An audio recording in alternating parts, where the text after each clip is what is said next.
Bom, vamos lá. Vou falar um pouco agora, né? Agora vamos aprofundar, né? Vou entrar na parte aqui mais dura da apresentação aqui. Vamos aprofundar aqui um pouco, né? Vamos começar falando um pouco sobre dados, que no fim das contas é o nosso grande, né? Nosso grande habilitador aqui do dia de hoje são dados.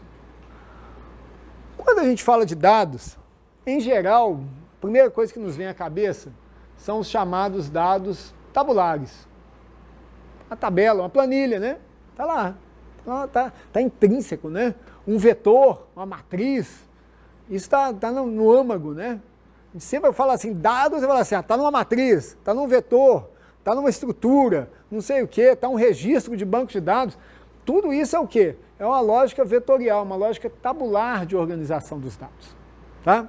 E onde ela é muito bem tipada, ela é muito bem organizada, e é onde a maioria, se não a quase totalidade de tudo que foi feito, resolve dessa forma, tá? Mas tem muito mais dados por aí.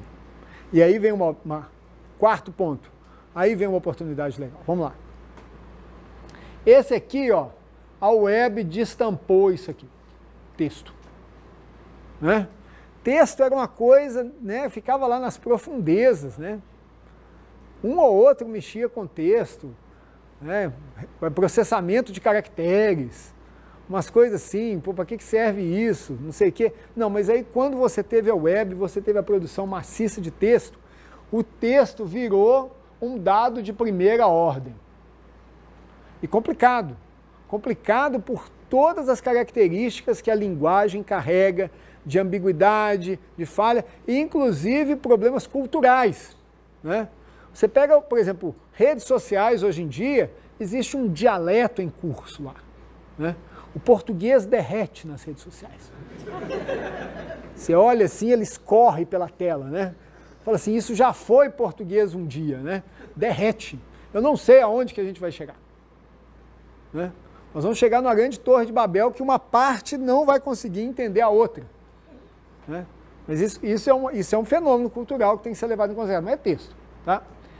Tem um outro tipo de dado aqui, que a própria emergência das bases de dados, dos bancos de dados, ela habilitou isso aqui, que são grafos, né? Ou seja, relações arbitrárias entre as entidades, tá? E aí você pode expressar relações que são bem mais ricas do que aquelas que podem ser expressas, bem mais ricas assim, não é que ela é mais rica, é que ela é mais clara, ela é mais sucinta do que o que você expressa no mundo tabular. No mundo tabular você consegue também, mas haja chave estrangeira aí para te atazanar, né?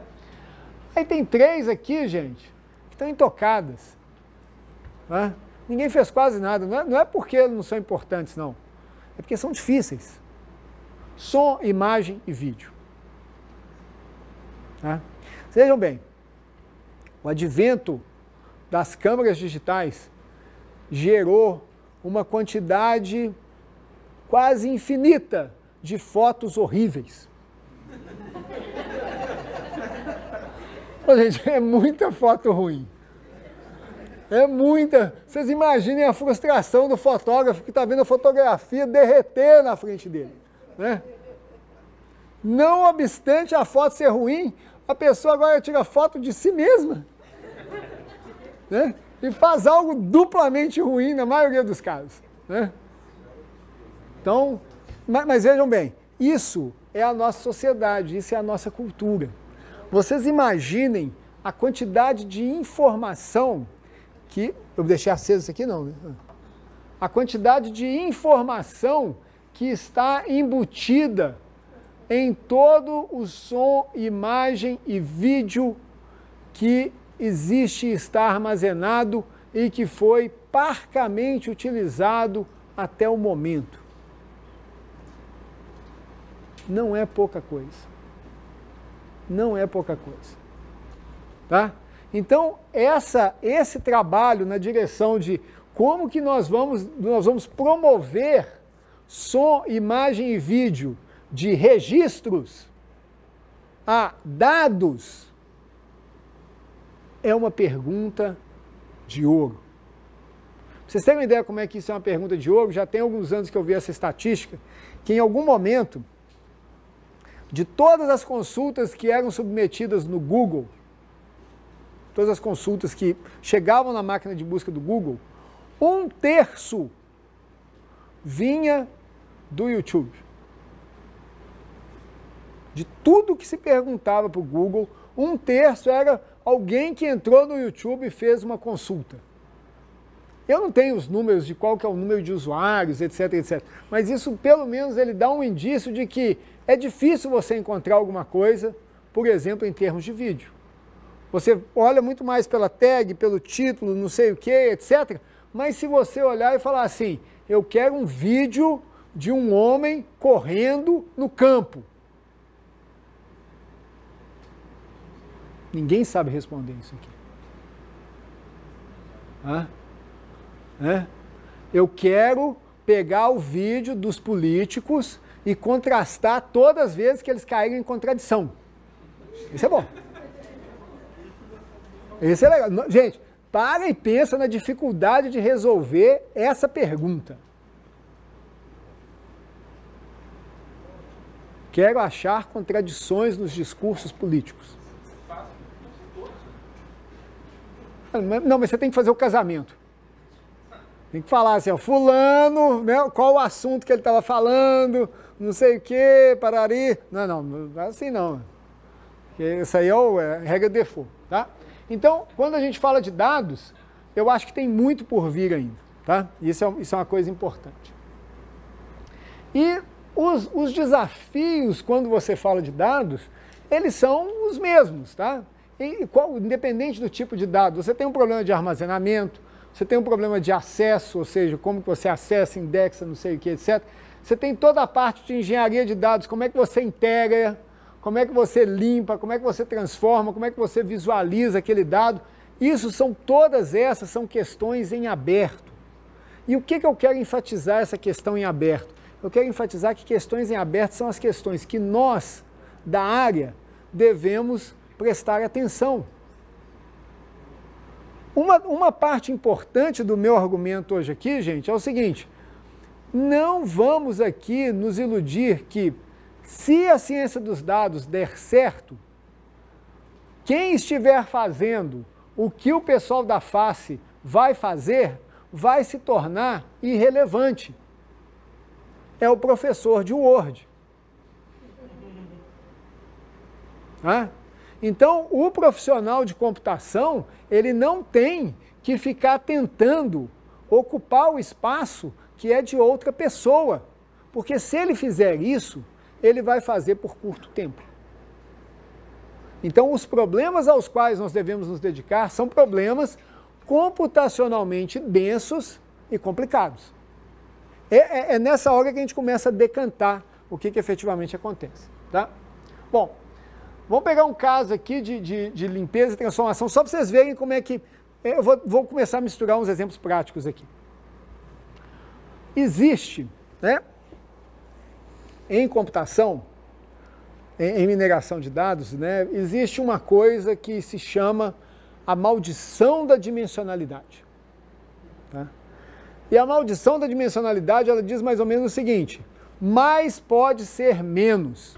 Se você acrescentar dados demais, você perde capacidade discriminativa, você perde capacidade de avaliação.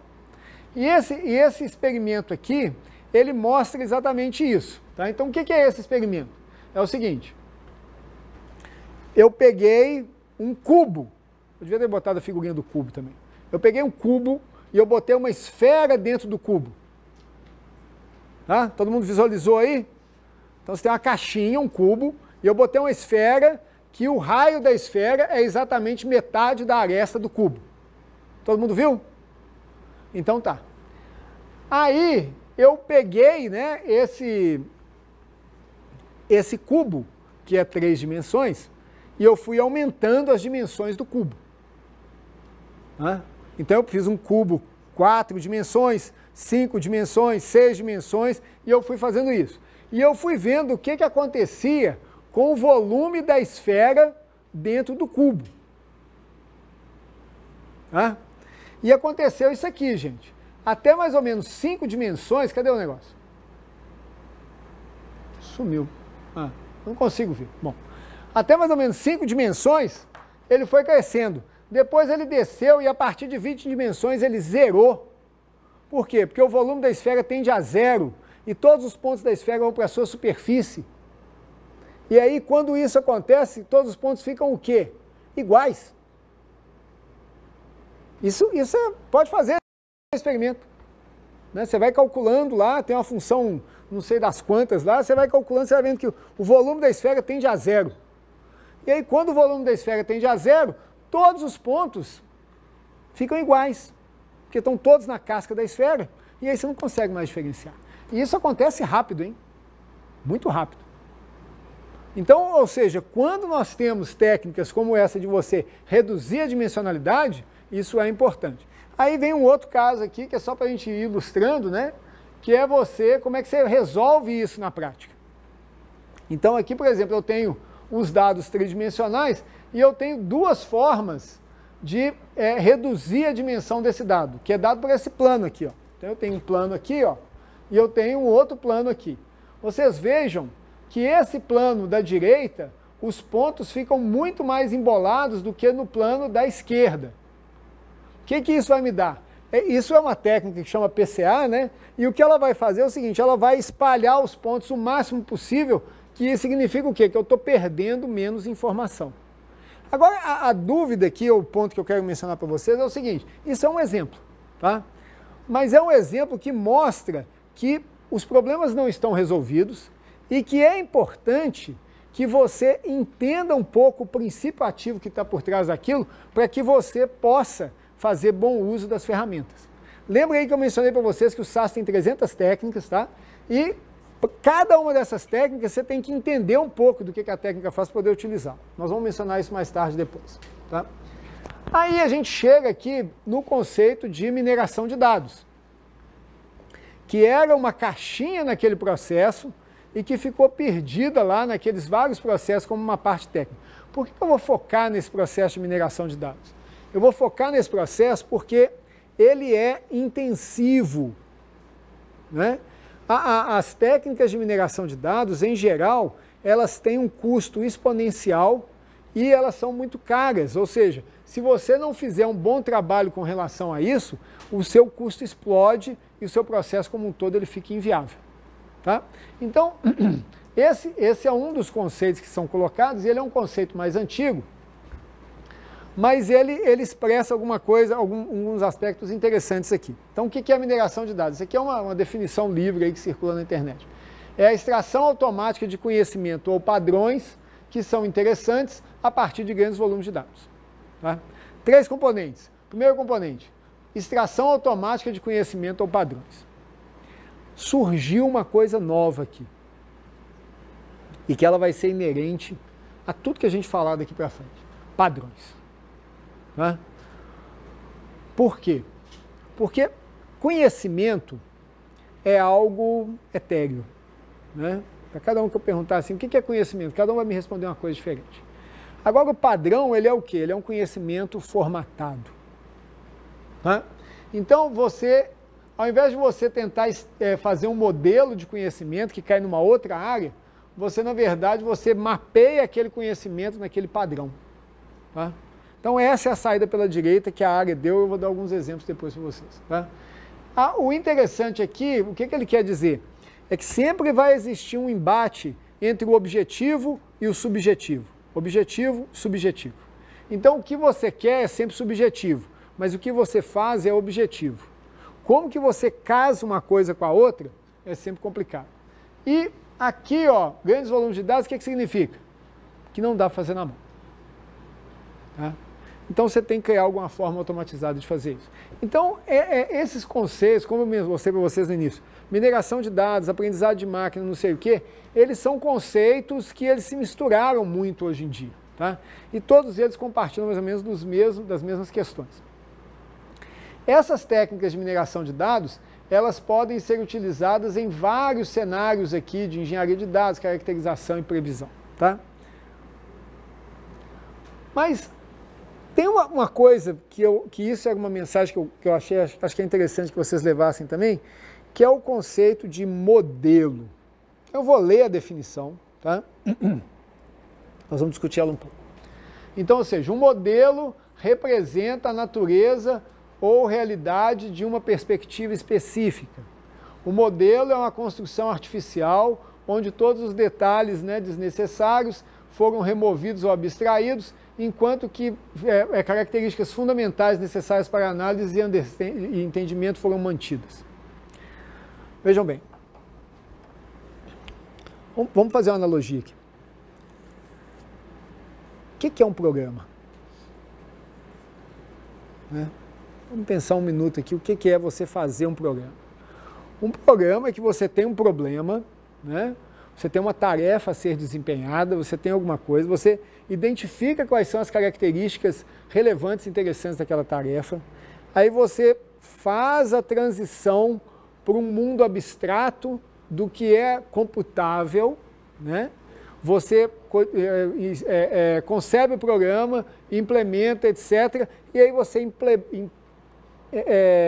aplica o programa, o resultado dele, de novo no mundo real. Todos os programas, de uma forma ou de outra, são assim. Na verdade, a parte mais interessante da computação, pelo menos na minha visão, é exatamente esse processo mental de você abstrair a realidade, codificar e devolver para a realidade. É um processo mágico, gente. É um processo que não existe. Cada um dos programadores chegou lá por um caminho diferente. Mas, por outro lado, ele é exatamente a essência da computação. Quando a gente fala de modelos, nós estamos falando de uma coisa muito parecida. Você tem lá aquela montanha de dados, uma montanha de coisas que você pode utilizar, e você tem que não só escolher quais daqueles dados você vai utilizar, como a forma, o modelo que vai conjugar aqueles dados. Então, o conceito de modelagem aqui, ele é um conceito chave. Ele é chave. Tá? Ou seja, no cerne de tudo que se fala de ciência de dados está o quê? Está a concepção do modelo. Ou seja, como que você vai responder uma pergunta? Você responde uma pergunta em cima dos dados através de um modelo que começa subjetivo, abstrato, mas que eventualmente ele se materializa num conjunto de procedimentos, funções, etc., que são aplicados nos dados. Eu acredito que a complexidade da programação e de conceber um modelo é a mesma. A diferença aí que eu acho que nós temos que investir nela é o seguinte: o modelo, obviamente, ele depende do domínio, ele depende do conhecimento de domínio, ele depende da experiência da pessoa. Então, eu acho que é mais viável nós ensinarmos as pessoas a pensar abstratamente do que nós ensinarmos as pessoas a programar. Porque a programação, ela põe um nível de abstração a mais, ou ela põe uma caixa em volta da pessoa. Tá? Vou dar um exemplo para vocês. Eu tenho um irmão, que ele é biólogo. Tá? E nas minhas aventuras aí em bioinformática, às vezes eu conversava com ele e havia claramente uma diferença. Né? Por quê? Porque eu sempre buscava generalizar, mas o biólogo pensa por exceção. Então ele sempre tinha uma exceção e eu estava sempre indo na direção contrária. Né? Então vejam bem, você ensinar as pessoas a pensar abstratamente não é uma coisa simples. Tá? Então eu acho que você, de alguma forma, introduzir e trazer esses modelos é um desafio gigantesco. Ou seja, você explicar para a pessoa que ela vai ter um dado de um lado e ela vai ter um modelo do outro, não é uma coisa simples. E que ela vai ter que conceber o conjunto de transformações, mesmo que sem entrar no mérito como que aquilo vai ser feito, que vai levar esse dado para esse modelo, também não é simples. E que se a gente conseguir isso, nós sim vamos ter um alcance do ponto de vista da ciência dos dados muito maior. Ok? Então, pensem nisso, tá? Ou seja, às vezes as pessoas chegam e falam assim, ah, é só esse dado, é só analisar o dado. Não é só analisar o dado. A tarefa de análise de dados, ela é tão complexa quanto pensar um programa, pensar uma solução algorítmica para um problema. Esse é um ponto importante aqui. Bom, e aí entra um segundo ponto que eu vou ilustrar com algumas coisas de mineração de dados, que veja bem, para a construção desses modelos, em geral você vai se basear em paradigmas. Então você tem paradigmas, que são esses paradigmas? É de onde vem o fundamento, é de onde vem a concepção da estratégia de solução. Tá? Então eu vou dar alguns exemplos para vocês, vou tentar fazer um paralelo aqui. Então nós vamos falar de 4 paradigmas. Tá?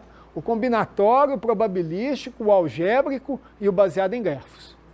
E eu vou tentar dar um exemplo de cada um deles. Tá? Então deixa eu falar aqui do combinatório.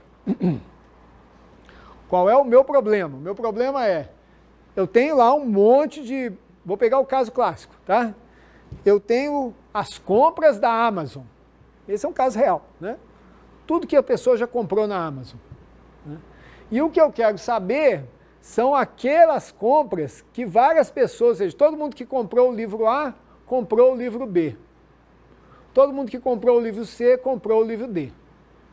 O uso disso a gente vê todo dia que a gente entra lá. Quando você entra, ele vai e te faz um monte de sugestões. Aquelas sugestões são baseadas em quê? No que você viu e no que você comprou. Ok? Todo mundo pegou qual é o problema? Recomendação. Um outro nome disso. Qual que é a estratégia? Estratégia aqui, aí vocês começam a ver o porquê que esse problema é combinatório, né? A estratégia é que você vai caminhar pelo espaço de busca de possíveis conjuntos de itens e vai ver quais daqueles ocorrem. Qual que é o problema? Tem um número exponencial de conjuntos de itens. Se você tem n itens, você vai ter 2 elevado a n itens. Vou pegar um caso fácil, que a gente nem sabe quantos produtos tem na Amazon. Mas você pega um supermercado deste bairro aí, que uma vez eu vi esse número, ele tem 5.000 itens em prateleira. Então, se eu for olhar os pares de itens, vai ser o quê? Vai ser 5.000 vezes 4.999 dividido por 2. Vai dar 12 milhões e meio de combinações. Se eu quiser saber triplas, eu vou multiplicar por 4.998 e vou dividir por 3. Vocês veem que claramente o jogo aí não é um jogo simples. Tá? Ele cresce muito rápido. Tá? Ou seja, o problema combinacional, ele é o quê? É que você modela o problema e você tem um espaço de busca gigantesco. Mas aí você tem que buscar uma forma inteligente de caminhar ali. E aí é que está o segredo da história. Então, por exemplo, esse problema que eu acabei de falar, olha só, isso aqui são todas as combinações possíveis se a gente tivesse 5 itens. São 32. Todo mundo absorveu ali a lógica? Nenhum, 1, 2, 3, 4, 5. Todo mundo viu aí? Então, ou seja, na verdade, existem técnicas que elas fazem o quê? Elas reduzem o que você tem que fazer. Ao invés de você ter que testar cada um desses, você testa uma coisa muito menor. Tá? Então isso vem de onde? Vem exatamente da lógica combinatória do processo. Tá bom? Vamos lá. Segundo caso, probabilístico. Né? Pergunta também típica de muitos casos. Determine os grupos de entidades que são similares, porque se você souber quem é parecido com quem, você trata aquelas pessoas do mesmo jeito, ou você sabe o que fazer com elas. Né? Então, ou seja, esse é um caso clássico de quê? De segmentação, outros chamam de clustering, outros chamam de agrupamento. É um caso clássico, é uma tarefa clássica aí que aparece em várias áreas. Quando você vai fazer, por exemplo, análise de cliente, uma meta sua é fazer segmentação. Você quer separar quais são os bons clientes, quem que vai comprar, quem não vai comprar, quem é, segmentação. Tá? Caso típico. Estratégia. Aí veja bem, aí a minha estratégia ela é probabilística. E aí o conceito de modelo, ele bate muito forte. Por quê? Porque você quer modelar a probabilidade, ali é off, tá? Tem um erro ali. A probabilidade de pertencer a um grupo como uma função probabilística. Tá? E a estratégia aqui é o seguinte, ou o desafio, é que a gente tem que encontrar um modelo que seja expressivo e simples. Deixa eu mostrar para vocês como é que isso não é tão simples quanto a gente acha. Então esse caso aqui, ó, é um dado bidimensional, né? Como vocês podem ver aqui, nós temos os triângulos e as bolinhas, e eu quero criar um modelo para os triângulos e para as bolinhas. Tá? Esse oval aí, ele representa o quê? Ele representa o meu modelo probabilístico. Né? Esse ponto preto no meio ali, ó, ele é tipo o centro do modelo, ou seja, o centro de gravidade, e isso aqui é a primeira fronteira do modelo, tipo o primeiro desvio padrão ou coisa assim. Tá? Então vocês vejam que esse modelo ele foi até bonzinho, né? Você veja que a maioria dos círculos estão dentro do modelo, a maioria dos triângulos estão dentro do modelo. Tá? Todo mundo viu isso?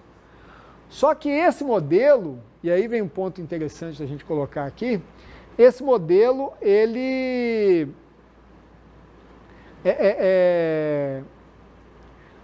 ele é computacionalmente inviável.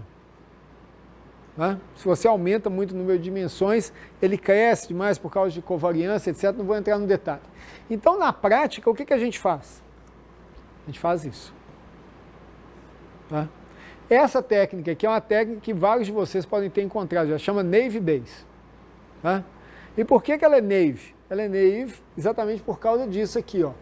Porque todas as ovais que ela gera, os eixos são paralelos aos eixos dos dados. Olha lá. Tá vendo? Ela não é inclinada. Porque para ela ser inclinada, você teria que ter a covariância que você não consegue calcular. Então você faz assim. Aí o que é o problema nesse caso? Isso é o quê?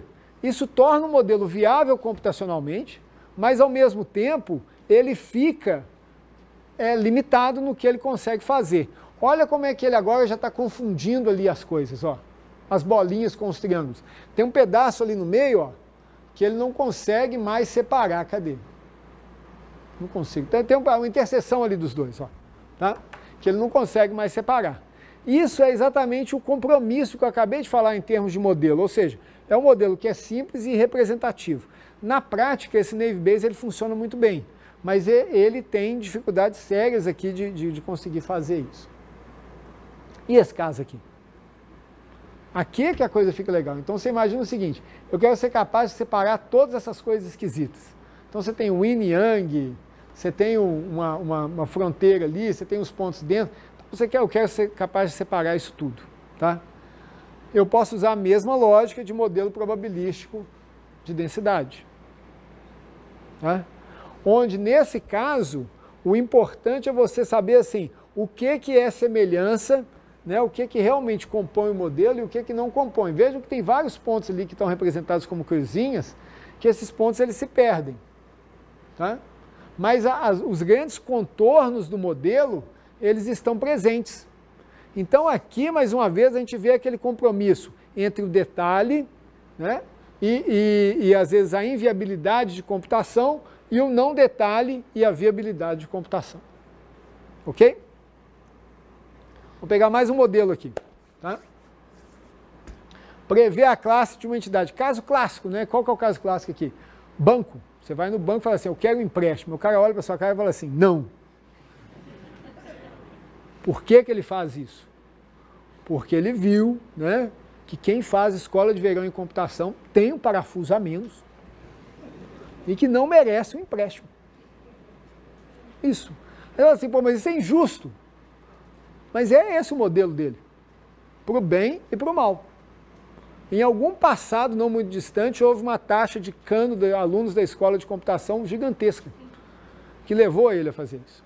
Mas vocês vejam o seguinte, o modelo de previsão, ele traz uma coisa diferente. Por quê? Porque se eu quero prever o que vai acontecer, aqui vem à tona um princípio fundamental de tudo em mineração de dados.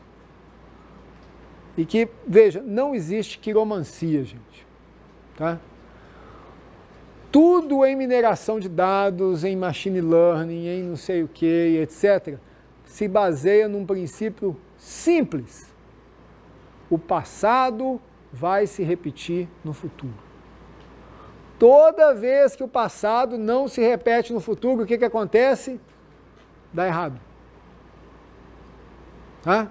Vocês vejam, nós estamos num momento aqui que vários modelos vão para o brejo novamente. O que está acontecendo? O dólar rampando. Toda a lógica nossa de importação e exportação vai mexer.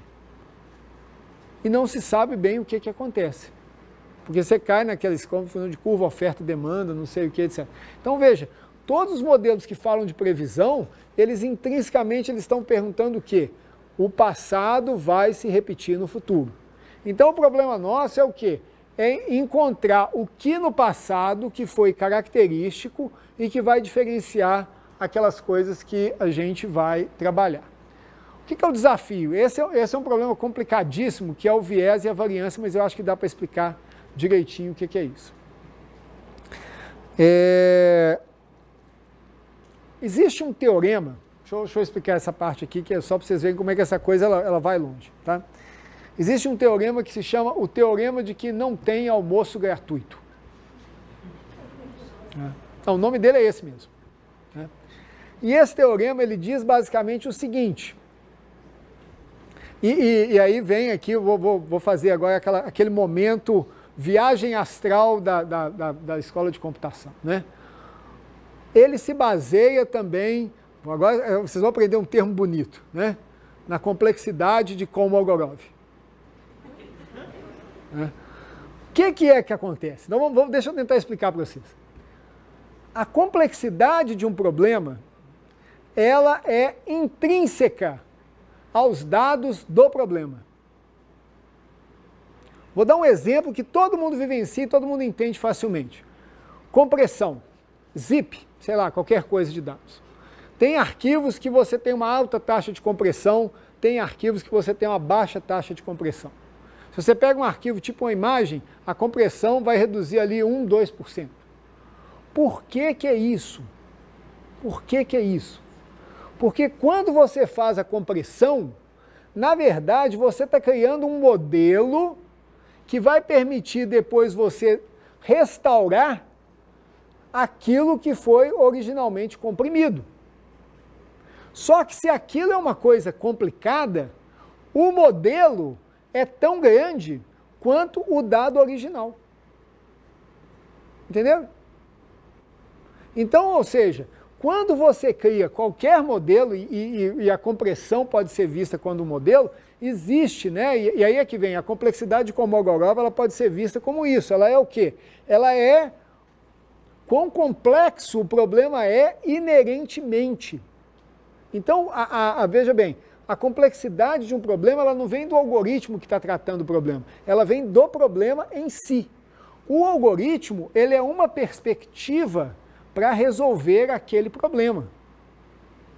Tá? E aí vem o teorema do almoço não ser gratuito. Cada algoritmo, ele olha um recorte diferente do problema. Então pode ser que para aquele caso que interessa, para o analista, um algoritmo vai funcionar melhor, ele vai recortar melhor o problema. Para o outro caso, ele pode não recortar melhor o problema. Então, e aí você chega o quê?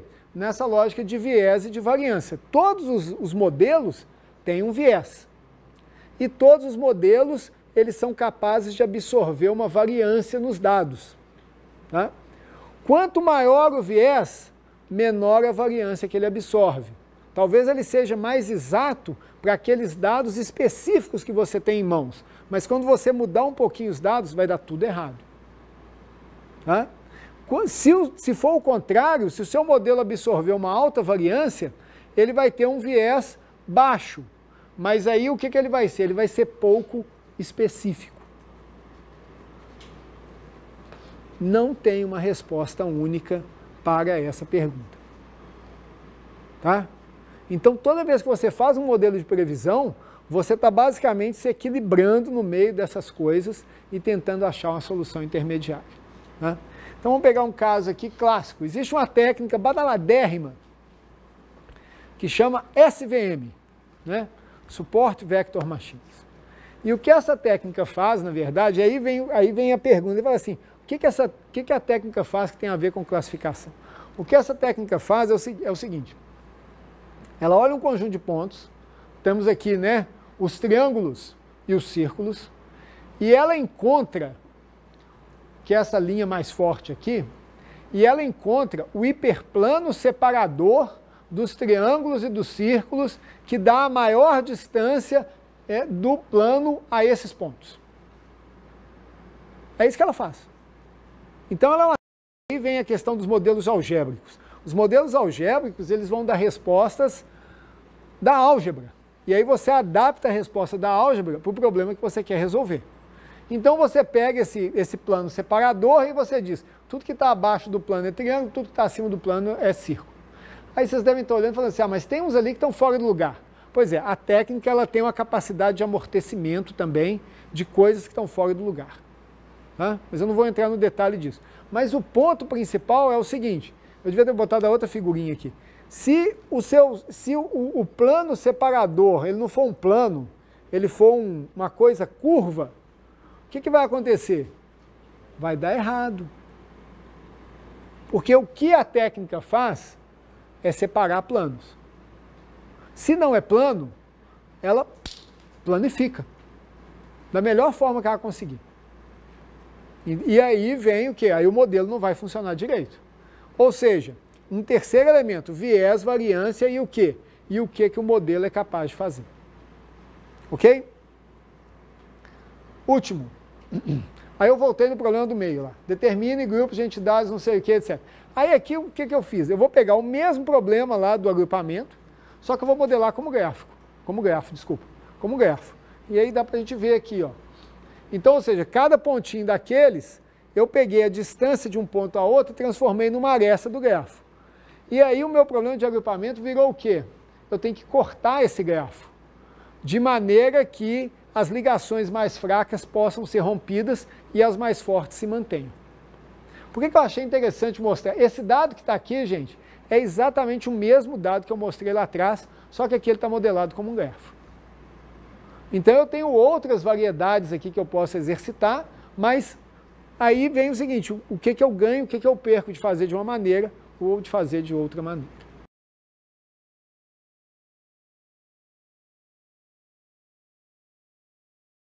Deixa eu dar um exemplo para vocês que é mais próximo, para a gente fixar essa questão do modelo aqui, as outras coisas são mais simples. Análise de sentimento. Tá?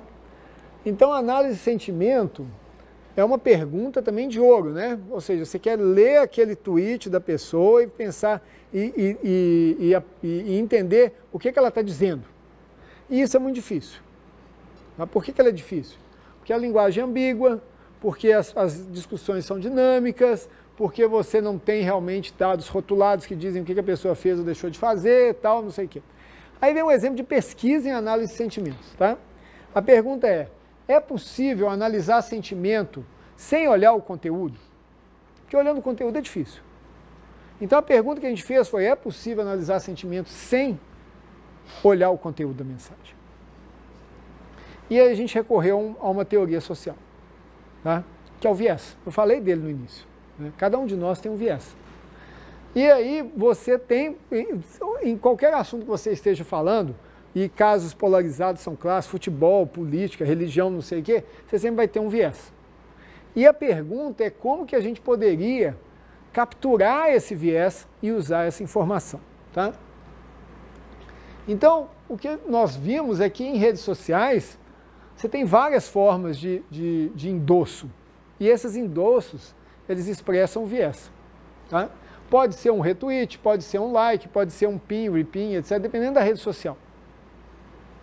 E a gente viu também o seguinte, que quando você não concorda com alguma coisa, você não retuita, você não faz like, etc., você evita. Principalmente em assuntos polarizados, futebol, política, etc., etc. Então o nosso modelo aqui foi o quê? Foi um modelo que ele vai ligar, ou seja, cada bolinha dessa aí é um usuário, e você vai ligar duas pessoas se elas endossam a mesma pessoa ou são endossadas pela mesma pessoa. Ou seja, elas são parecidas em relação a algum critério. E quanto mais intensa for a ligação delas, mais parecidas eu digo que elas são. Tá?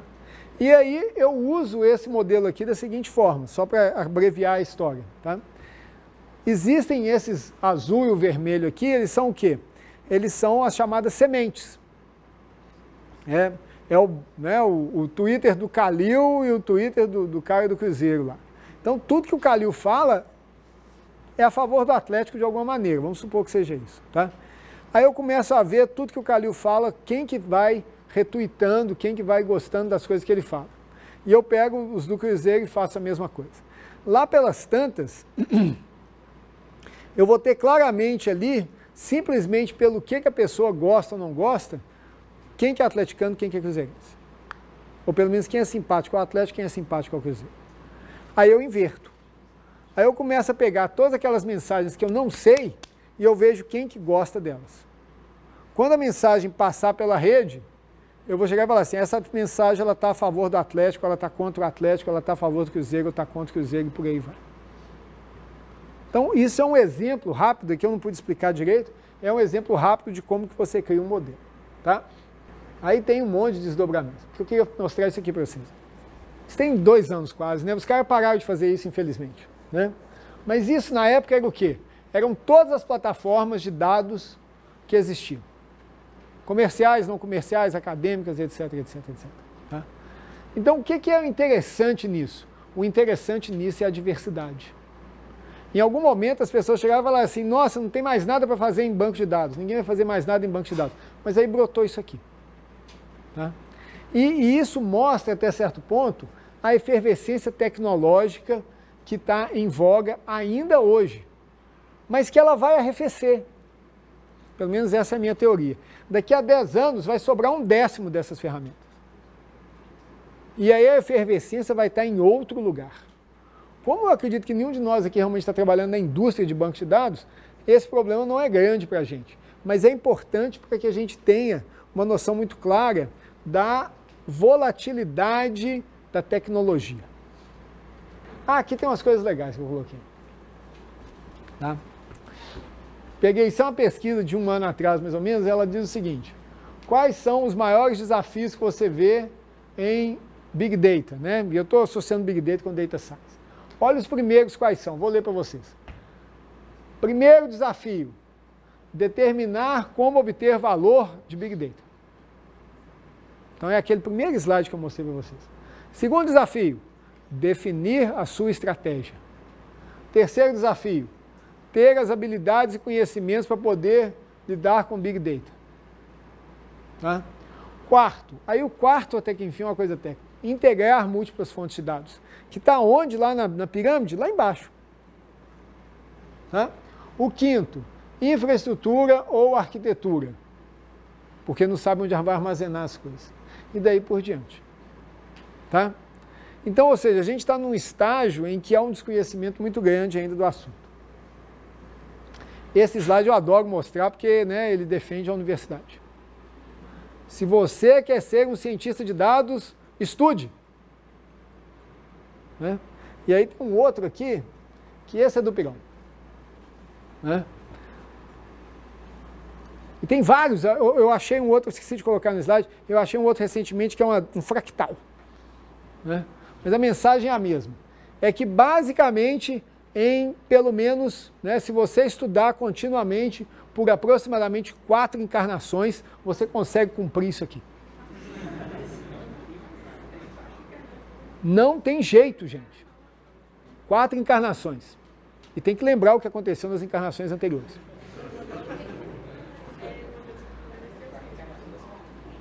Ô, gente, na boa, um aluno, né, da computação que curse todas as disciplinas que tem sobre o assunto, ele não cobre 30% desse diagrama. É o unicórnio. Né? Esse aqui é o mapa de construção do unicórnio. Fala. Mas o mercado de trabalho não exige esse tal de unicórnio? Inventa, cria, sei lá. Mas você já viu algum andando na rua? Não, mas o mercado de trabalho quer esse unicórnio. Daí, pelo mercado de trabalho, você não ia ganhar dinheiro também não. Tem que pagar. Veja bem, vamos lá. Nós vamos discutir isso um pouco no final. Ele pode exigir, mas assim, primeiro que não existe. Segundo que a probabilidade de que ele vai existir um dia é muito pequena. Tá? Porque por mais experiente que a pessoa seja, porque tem uns eixos aqui, ó, esse eixo aqui mesmo, ó, ele é ferramentas. Tem uma linha ali em cima que é visualização, tem uma outra linha que é dados. Não tem, você não tem um cara que ele vai saber tudo, não tem jeito. Tá? Então, a tendência atual é que você vai realmente, daí aquela coisa do ágil, eu achei até interessante, você vai ter times multidisciplinares, não tem jeito. Agora, você não pode nunca esquecer o cara da área fim. Agora, veja bem, existem coisas mais simples e coisas mais complicadas. Né? Que é por isso que eu gosto de colocar o exemplo da planilha. Muitas coisas você faz com a planilha sem perguntar para ninguém. Isso vai continuar acontecendo. Então não é que...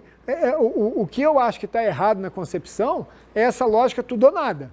Ou você sabe tudo ou você não sabe nada. Ela é incremental. Então assim, seja lá o que você demarcar como seu território, que você saiba bem. Tá? Saiba bem, se você vai ser um cara de dados, seja um cara bom de dados. Se você vai ser um cara de tecnologia, seja um cara bom de tecnologia. Tá? Das partes de Big Data, não sei o quê. Se você vai falar de modelos, seja um cara bom de modelos. Porque o problema é a pessoa que, né, ela tem um martelo e aí ela fala, eu aperto parafuso, aperto porca, faço tudo com esse martelo aqui. Isso aqui não existe.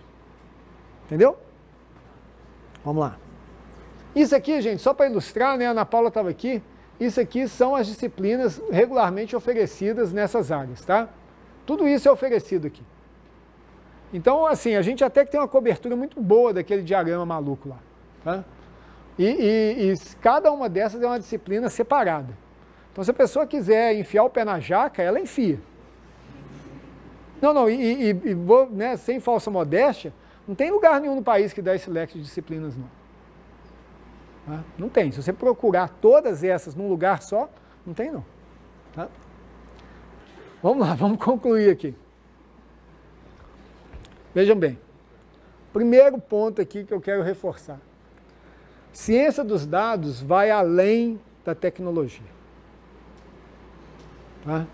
Então, isso é uma concepção muito importante, de que a gente não tenha a falsa ilusão que nós vamos ser capazes de sentar em cima da ciência dos dados e ficar lá. Tá? Tem uma coisa que eu não falei aqui, mas é o seguinte, que você colocar pesquisa, desenvolvimento e aplicação juntos, é uma espiral que eu saltei ali no meio, é uma coisa importante. Tá? Por quê? Porque tem uma coisa legal em relação à pesquisa e desenvolvimento em ciência dos dados, é que ela é sempre muito próxima dos problemas reais. Tá? Problemas reais são importantes, isso aqui é uma coisa mais para pesquisa. A história do usuário, né, que agora você tem usuários sedentos por entender os seus dados. Isso é a boa novidade. Tá? Isso é a coisa legal. Né? A ciência dos dados, ela é uma forma, veja bem, pode haver outras, tá? A gente tem que ficar atento a isso. A ciência dos dados é uma das formas que se tem de você fazer essa transição. Não sei se é a forma certa. A gente só vai saber lá na frente. Né? E não vamos nos esquecer que a gente está no meio de uma transição. Aquele mapa tecnológico das bases de dados lá, ela mostra exatamente isso. Muita coisa vai e vem nesse momento, então você vai, né, vem verdadeiras ondas assim, que agora está resolvido. Aí não estava resolvido. Aí agora, vocês vão ouvir esse negócio, que agora está resolvido milhares de vezes nos próximos anos. E isso significa simplesmente que nada está resolvido. O agora está resolvido é nada mais nada menos que uma manifestação de ignorância. Tá? Então eu acho assim, é um mundo fascinante, é um mundo que eu acredito que ele seja muito profícuo e muito interessante para todos os profissionais da área e que tem um espaço gigantesco de crescimento, aprimoramento e aperfeiçoamento. E mais do que isso, ele é uma oportunidade única que aparece só de vez em quando, de que a área de computação ela atinge uma relevância em nível da sociedade como um todo. A internet foi um caso desse, a microcomputação foi outro caso desse, e agora tem os dados. Mas os dados, eles têm uma variedade, uma amplitude tão grande que, basicamente, ele vai também, tipo, como significar a mescla da área de computação para a sociedade como um todo. Eu tenho a impressão que aquelas pessoas que ficarem alheias a isso, elas vão realmente ficar no meio do caminho. Tá?